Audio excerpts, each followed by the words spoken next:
इन चौंकाने वाले आंकड़ों पर हम में से ज्यादातर लोग दुखी हो सकते हैं, परेशान हो सकते हैं या गुस्सा कर सकते हैं।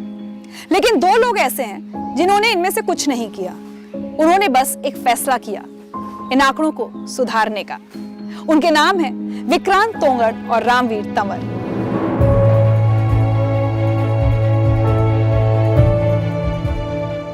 मैं विक्रांत तोंगड़ और मैं एक 30 वर्षीय पर्यावरण कार्यकर्ता हूँ। हम लोग एनवायरमेंटल इश्यूज़ पर काम कर रहे हैं, जिसमें हम लेक रिवाइवल भी एक इनिशिएटिव है और हमारा उद्देश्य है कि एनवायरमेंटल जस्टिस के लिए हम लोग काम करें, पेड़ पौधे ज़मीन को बचाने के लिए काम करें।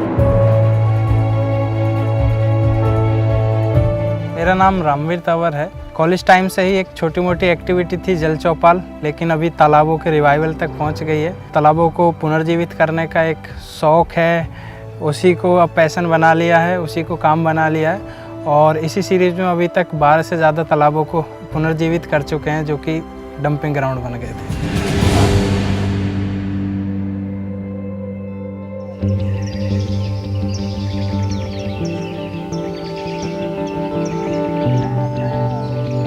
तालाबों के निराश करने वाले आंकड़ों को सुधारने के लिए, सूखे तालाबों को भरने के लिए, गंदे तालाबों को साफ करने के लिए विक्रांत और रामवीर ने खुद उठाए फावड़े और कुदालें, जागरूक किया लोगों को और जुट गए हर उस काम में जिससे खत्म हो रहे तालाबों और वाटर बॉडीज को बचाया जा सके।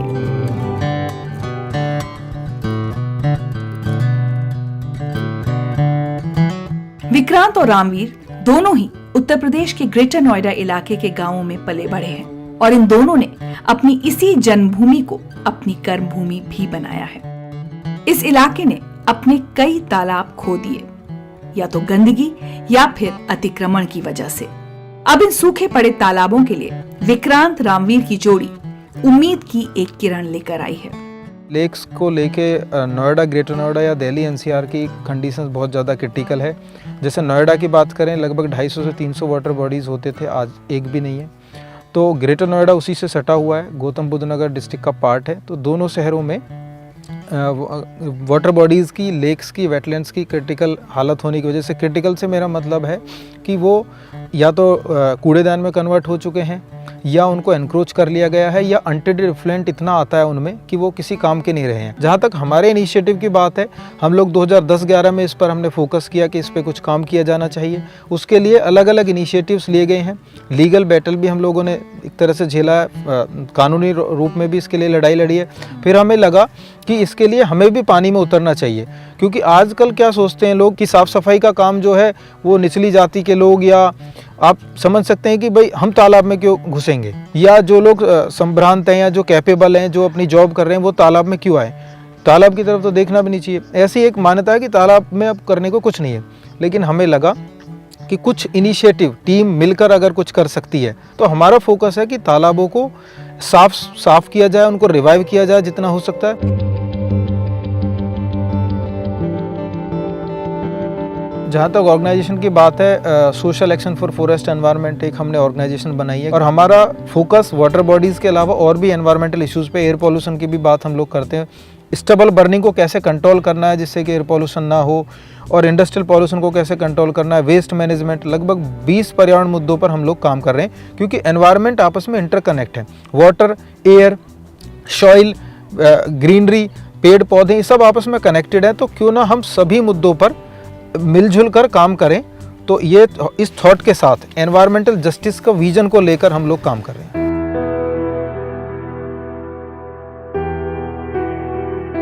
आज के समय में जब पर्यावरण की स्थिति लगातार चिंताजनक होती जा रही है, हम सबको तालाबों की अहमियत, उनके सूखने की वजह और उनको बचाने के तरीके जानना समझना बहुत जरूरी है। पिछले 30 साल 40 साल में चीज़ें इतनी बदली हैं कि लोगों को लगा है या ऐसा महसूस होता है कि तालाब अब किसी काम के नहीं है, क्योंकि बोरवेल आ गए हैं, बोरवेल से पानी ले लेते हैं और लोगों को लगता है कि ये केवल पानी का स्रोत था तालाब, लेकिन वो केवल पानी लेने के लिए नहीं था। वो ग्राउंड वाटर को रिचार्ज करने के लिए, वो गांव की इकोलॉजी को डेवलप करने के लिए, वो वहाँ वेजिटेशन डेवलप हो सके उसके लिए भी था, और एक कनेक्शन था गाँव के लोगों का और पानी का, जो अब ब्रेक हो गया है। तो ये कंडीशन यहाँ पर है। 700-800 तालाबों में से मुश्किल से 200 तालाब जैसे दिखने में लगते हैं।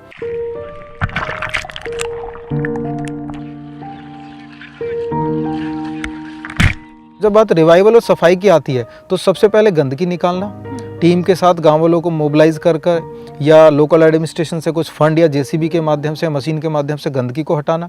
दूसरा स्टेप है कि उस गंदगी हटाने के बाद उसमें जो गंदा पानी आ रहा है उसका कोई नेचुरल ट्रीटमेंट कर सकते हैं। तीसरा है प्लांटेशन किया जाए तालाब के आसपास।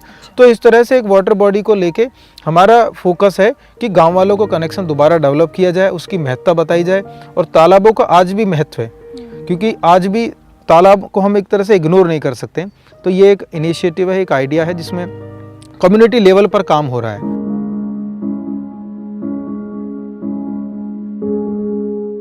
गांव में जो बुजुर्ग हैं वो बता देते हैं कि कहाँ तालाब है, या बच्चों की नॉलेज में या यंगस्टर्स की नॉलेज में भी ये होता है। अगर वो तालाब अभी ऐसी हालत में कि केवल उसमें कूड़ा है, थोड़ा बहुत पानी है, तो उसको इजीली साफ़ किया जा सकता है। लेकिन जो तालाब पूरी तरह से एनक्रोच्ड हो गया, वहाँ कोई बड़ी बिल्डिंग बन गई है, तो उसमें फिर हमें लीगली जाना होगा उसको डिमोलिशन कराने के लिए। दोबारा से फिर एक पूरा एक तरीका है उसको रिवाइव करने का, वो भी जो डेड लेक्स हैं उनको भी रिवाइव किया जा सकता है। लेकिन उसका हमें नेचुरल वाटर सोर्स को देखना होगा, कहाँ से है, पानी आता कहाँ से था। हमारे देश में ज़्यादातर जगह ये देखा गया है, 6 लाख के करीब गाँव में, ज़्यादातर गाँव में 2-3 तालाब हैं एक गाँव में। तो वो पूरा अलाइनमेंट देख के बनाए गए हैं। अभी हम इंटेक जो कि रिसर्च ऑर्गेनाइजेशन है उसके साथ स्टडी कर रहे थे, उन्होंने हमें ये बताया कि जितने भी तालाब बने हैं, जब सैटेलाइट सर्वे किया गया है, वो एक तरह से गांव के जो नीचे का हिस्सा है वहाँ बनाए गए हैं। तो गांव वालों को से बात करके ये आइडेंटिफाई करना आसान है कि तालाब कहाँ है। रेवेन्यू रिकॉर्ड में वो तालाब होना जरूरी है, या फिर कोई सरकारी ज़मीन है या प्राइवेट ज़मीन है जो देने को तैयार है तालाब के लिए, वहाँ भी तालाब बनाया जा सकता है। एक बार ये आइडेंटिफाई होने के बाद कि ये तालाब के लिए चिन्हित ज़मीन है, वहाँ देखना होगा कि काम करना क्या है। अगर गंदगी साफ़ करनी है तो गंदगी को निकाला जा सकता है, या डेड लेक का जैसे मैंने बताया। लेकिन उसके बाद जो मेजर चैलेंज आता है कि गांव वालों को कॉन्फिडेंस में लेकर उसमें उनकी सहभागिता होना। देखिए, ये काम बाहर से स्टाफ आके, बाहर से लेबर लेके किया जा सकता है, लेकिन जब तक गांव के वॉलंटियर्स को, गांव के बुजुर्ग, गांव के युवाओं को उसमें नहीं जोड़ा जाता है, तब तक वो काम पूरी तरह से सक्सेस नहीं होगा। क्योंकि आप करने आएंगे, गांव वाले फिर गंदगी कर देंगे। अगर गांव वाले खुद गंदगी को साफ करेंगे तो वो उसको दोबारा गंदा नहीं करेंगे, उसको मेंटेन करेंगे। तो स्टेप की अगर आप बात करें, जैसे आपने कहा कि अगर कोई लेमैन इसको साफ करना चाहे तो क्या करना चाहिए, आइडेंटिफाई करने का तरीका जैसे हमने बताया। दूसरा तरीका आता है कि सफाई कैसे करनी है। सफाई करने के 2 तरीके, मैनुअली कर सकते हैं या मशीन की भी मदद ले सकते हैं। इसके अलावा इसके लिए बहुत सारे ट्रेंड लेबर हैं, उनकी मदद हम ले सकते हैं इसमें।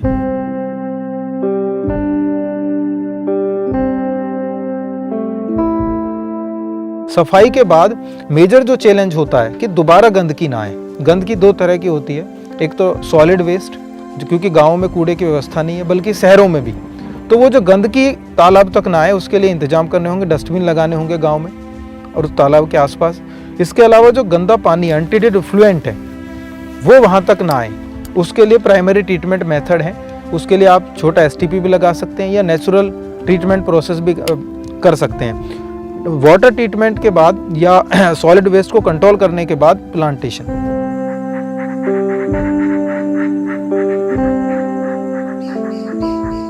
कोशिश ये करनी चाहिए हमें तालाब को साफ करते वक्त, एक तो वो लगातार साफ रह सके ऐसा मॉडल डेवलप करें। दूसरा, साफ करते वक्त कोई ऐसा काम ना कर दे, जैसे कई जगह देखा जा रहा है, कई कॉरपोरेट ने भी ये किया है कि रिचार्ज वेल बना दिए हैं, बोरवेल कर दिए हैं तालाब के बीचों बीच पानी के अंदर, जिससे कि बारिश का पानी नीचे जा सके, जो कि अपना में डिजास्टर्स होता जा रहा है। क्योंकि अगर वो प्यूरिफाई होके नहीं जाएगा पानी जमीन में तालाब के थ्रू, तो वो कहीं ना कहीं आसपास के जो ग्राउंड वाटर है उसको गंदा करेगा, जिससे वाटर बॉर्न डिजीज बढ़ेगी। तो इसमें हमें कोशिश करनी होती है कि गंदा पानी रिचार्ज ना करें हम। और वाटर हायसिंथ को कंट्रोल करने के लिए कई सारे मेथड हैं। वाटर हायसिंथ को कंट्रोल करना जरूरी, क्योंकि वाटर हायसिंथ जिसको जलकुंभी कहते हैं, वो कहीं ना कहीं हमारे देश के सभी वाटर बॉडीज़ पर, डिटर्जेंट्स बहुत ज़्यादा यूज हो रहा है, तो डिटर्जेंट की लिमिट तय करने के लिए, क्योंकि वर्ल्ड लेवल पे जो पैरामीटर्स है डिटर्जेंट्स के वो अलग हैं, हमारे देश में पैरामीटर से कहीं ज़्यादा डिटर्जेंट्स यूज हो रहे हैं, फॉस्फेट वगैरह यूज हो रहा है डिटर्जेंट्स में। तो फॉस्फेट की लिमिट के लिए अलग से कोर्ट में चीज़ें चल रही हैं, वो लिमिट होगी, लिमिट तय होगी तो हमारी वाटर बॉडीज़ में वाटर हायसिंथ उससे भी कम होगा, लेकिन वाटर हायसिंथ के लिए अलग से भी काम करना होगा, तभी ये चीज़ें कहीं ना कहीं साफ रह सकती हैं। आज हम जहाँ यहाँ बैठे हुए हैं, ये तो एक बड़ी वाटर बॉडी है, तो यहाँ सूखने का तो इशू नहीं है, लेकिन आज आप लोग यहाँ सफाई कर रहे थे, क्या कर रहे थे आप लोग यहाँ? बिल्कुल, देखिए, जो ज़्यादातर वाटर बॉडीज़ में जो इशू नज़र आ रहे हैं वो ये है, एक तो गार्बेज बहुत ज़्यादा है। गार्बेज की वजह से वो डलता रहता है, इनलेट्स के थ्रू आ जाता है, तो धीरे धीरे वो डंपिंग ग्राउंड में कन्वर्ट होते रहते हैं। दूसरा सबसे बड़ा जो इशू है, और भी 2 बड़े इशू हैं, उसमें एक है वाटर हायसिंथ होना। वाटर हायसिंथ की उसमें यूट्रोफिकेशन हो जाना, ये भी एक बड़ा इशू है। और इस वजह से जो एक प्रॉब्लम होती है वो ये है कि जो धूप है वो पानी के अंदर पेनिट्रेट नहीं कर पाती। जैसे वो पानी अंदर पेनिट्रेट करना बंद करती है, पानी के अंदर भी फाइटोप्लैंक्टस है, पानी के अंदर भी एक एक्वेटिक लाइफ है, वो पूरी डिस्टर्ब हो जाती है। जैसे वो फाइटोप्लैंक्टस अपना काम करना बंद करते हैं, उसमें डिजॉल्व्ड ऑक्सीजन की कमी हो जाती है, BOD उसकी बढ़ जाती है, और नीचे की फिशेस वगैरह हैं बहुत सारी वो डैमेज होने लगती हैं। तो पानी का कलर हमें अपने आप ही नेचुरली काला हो जाता है, फिर वो सडन उसमें पैदा हो जाती है। आज जो हम यहाँ पे कर रहे थे वो जलकुंभी को और गार्बेज को निकालने का प्रयास किया, जितना हमसे निकल पाता है। हर संडे को निकालते हैं अलग अलग तालाबों पे वॉलंटियर्स की मदद से, ग्रामीणों की मदद से, तो जितना निकल पाता निकलता है। एक बार जलकुंभी निकलने के बाद वहाँ पे इकोसिस्टम अपने आप डेवलप होना शुरू हो जाता है, उसमें धूप नीचे पहुँचने लगती है, पक्षी अपने आप आना शुरू हो जाते हैं, उसमें फिशेस ग्रो करने लगती है। तो ये पूरा फ़र्क दिखता है, और पानी जो नीचे सड़ जाता है वो भी पानी फिर थोड़ा सा साफ़ कलर का दिखने लगता है। तो वहाँ पे ये जो असर है वो साफ साफ देखा जा सकता है। तालाब की सफाई और संरक्षण के इन्हीं तरीकों को अपनाकर जिन तालाबों को विक्रांत और रामवीर ने नया जीवन दिया है, उनमें से एक है डाबरा गांव का ये तालाब, जो कि कुछ साल पहले एकदम सूख चुका था। तो ये जो आज हम बहुत खूबसूरत सा साफ सुथरा तालाब देख रहे हैं, बतखी भी है मेरे ख्याल से इसमें। बिल्कुल, हाँ, बर्ड्स हैं। ये जब आपको मिला था तब किस हालत में था? ये जब तालाब था काफ़ी गंदगी इसमें थी, काफ़ी कूड़ा इसमें था, प्लास्टिक तमाम जैसे अमूमन कूड़ेदान की तरह यूज हो रहा था। पानी इसमें था और वाटर हायसिंथ भी काफ़ी देखा जाता था। इसके आसपास कोई पेड़ नहीं थे, लेकिन इसको अभी तो घास दिखाई दे रही है, लेकिन इसको काफ़ी क्लीन किया गया, प्लांटेशन ड्राइव किया गया, और इसको एक तरह से कम्युनिटी लेवल पर ही इसको पूरी तरह से साफ़ किया गया है। गांव वालों के कॉपरेशन से आज ये मेंटेन है। अमूमन हमने बहुत सारे तालाब साफ़ किए हैं, लेकिन उनमें से मेंटेन नहीं हो पा रहे। ये हमारा बेस्ट एग्जाम्पल है, क्योंकि ये मेंटेन भी है। चाहे समाज की सोच हो या सिस्टम की मजबूरियां, उनको बदलने के लिए युवाओं के नए तौर तरीकों, इनोवेटिव और क्रिएटिव आइडियाज और समाज सेवा के जुनून की बहुत जरूरत है। और ये सब कुछ है विक्रांत, रामवीर और उनके साथियों में। 4-5 साल से हम और रामवीर साथ मिलकर काम कर रहे हैं, और इसी कड़ी में बहुत सारे और युवा साथी आके जुड़ गए हैं। जहां एक तरफ लोगों में एक होड़ चल गई थी दूसरे तरह की बस सेल्फी की तरफ फोकस था, लेकिन उसी सेल्फी को तालाबों से जोड़ना या उसी चार्म को इस वाटर बॉडीज़ को रिवाइवल तक लेके आना, ये कहीं ना कहीं हमारी टीम कामयाब रही है। और ये कि जॉइंट इनिशिएटिव रहा है, गांव वाले या वॉलंटियर्स, इन सब की मदद से ये चीज़ हुई है। जहाँ तक कितने वाटर बॉडीज़ की बात है, 1 दर्जन वाटर बॉडीज़ पर इस पूरी टीम ने काम किया है पिछले कुछ वर्षों में, लेकिन और ज़्यादा काम करना चाहते हैं। थोड़ा अपने जो बाकी वॉलंटियर्स हैं, साथियों के बारे में बताइए कुछ खास बातें। बिल्कुल, देखिए बिना वॉलंटियर्स के तो हम कुछ भी नहीं है ना। कोई अकेले का किसी का इनिशिएटिव हो सकता है, लेकिन वो आगे तभी बढ़ेगा जब उसके साथ एक टीम होगी। तो हमारे वॉलंटियर्स सभी हमारी तरह अलग अलग फील्ड से आए हुए हैं। जैसे एक मेरा साथी है अमित कुमार, पेशे से एडवोकेट है, लेकिन वो एक बार तालाब रिवाइव हो गया, कैसे उसका मेंटेन होना है, जाके उनकी देखना है कि कौन से तालाब में गंदगी है, किस तालाब में जो एक्वेटिक फार्मिंग है, फिश फार्मिंग है, वो कैसी चल रही है, किस तालाब में लोगों को परेशानी हो रही है, तो वो पूरा देखते हैं। दूसरा एक मित्र है पवन खटाना जी हैं, तो वो डॉक्टर पेशे से हैं, तो वो जब जल चौपाल में जाते हैं तो लोगों को बताते हैं कि आप के पास जो तालाब गंदा है, इससे ग्राउंड वाटर जो पॉल्यूट हो रहा है, उसकी वजह से आपको क्या बीमारियां हो सकती है।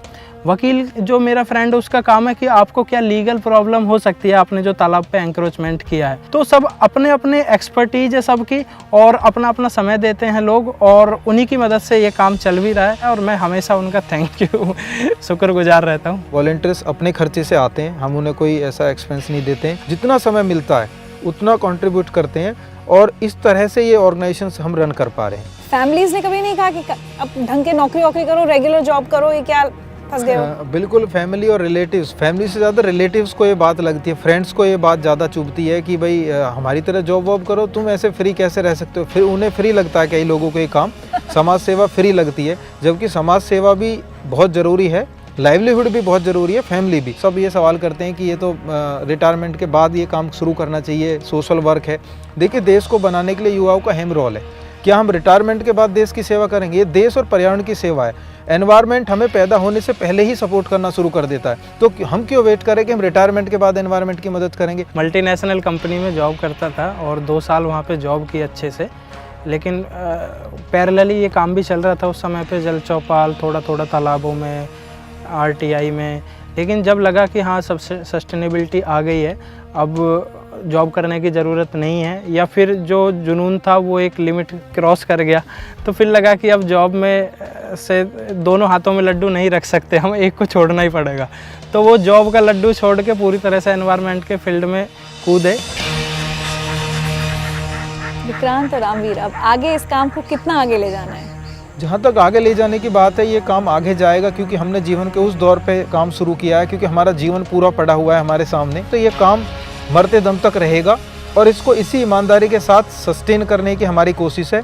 और इसमें और लोगों को जोड़ना चाहते हैं हम, और सीधे पब्लिक को इससे फ़ायदा मिले, पर्यावरण का लाभ सीधे सीधे लोगों को महसूस हो सके, हम उस पर भी फोकस करेंगे। तो हम इसमें कम्युनिटी पार्टिसिपेशन और बढ़ाना चाहते हैं और ये दिखाना चाहते हैं कि ये उनके लिए काम हो रहा है, पर्यावरण के लिए काम हो रहा है। कई बार ये कॉमन क्वेश्चन है आजकल कि आप कितना करना चाहते हैं, तो मेरा हमेशा आंसर आता है कि ये पैशन की वजह से स्टार्ट किया है और मुझे नहीं लगता कि अब ये काम रुकने वाला है।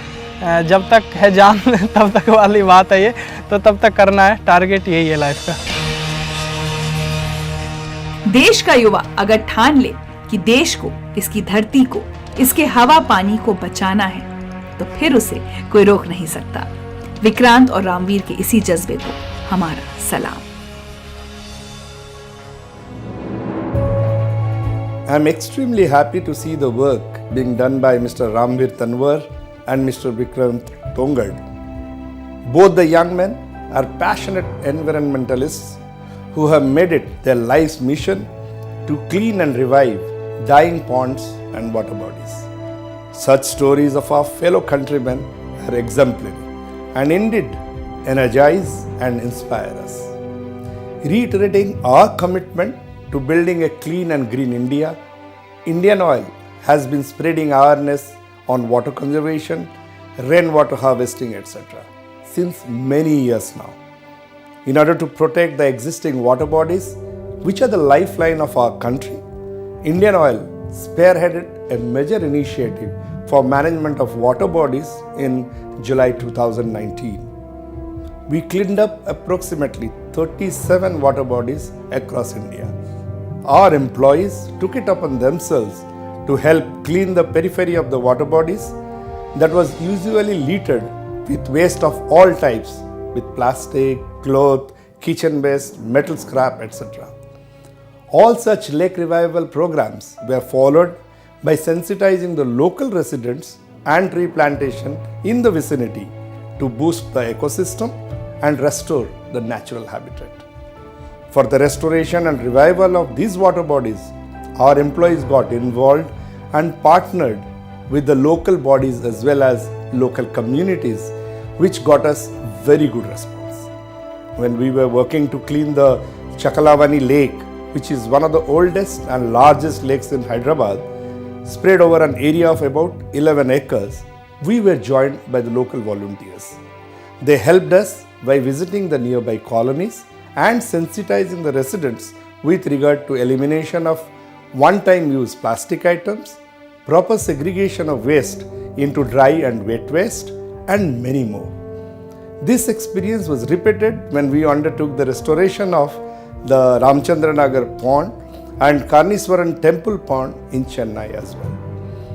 I recall how we were joined by a team of 150 students from Ramjas College and other educational institutions when we took it upon ourselves to clean the Valsava Lake situated at Jahangirpuri in New Delhi.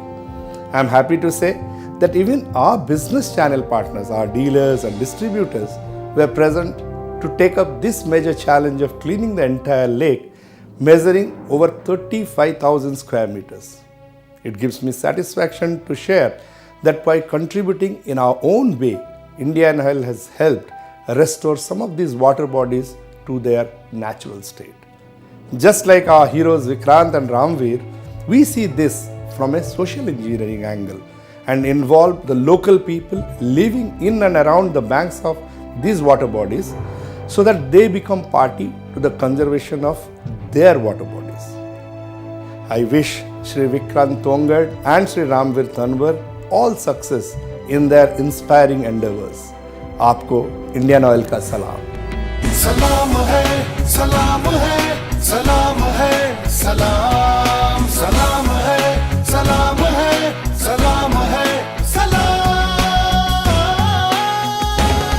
तेरी कोशिशों को सलाम है, तेरी ख्वाहिशों को सलाम, सलाम, सलाम, सलाम। तेरी कोशिशों को सलाम है, तेरी ख्वाहिशों को सलाम है, सलाम तेरे जुनून को, तेरी चाहतों को सलाम। सलाम है, सलाम है, सलाम है, सलाम, सलाम है, सलाम है, सलाम है, सलाम।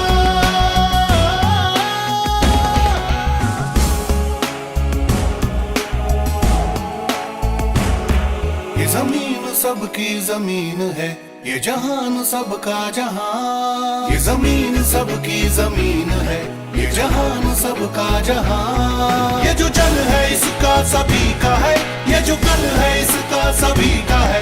ये जो जल है इसका सभी का है, ये जो कल है इसका सभी का है।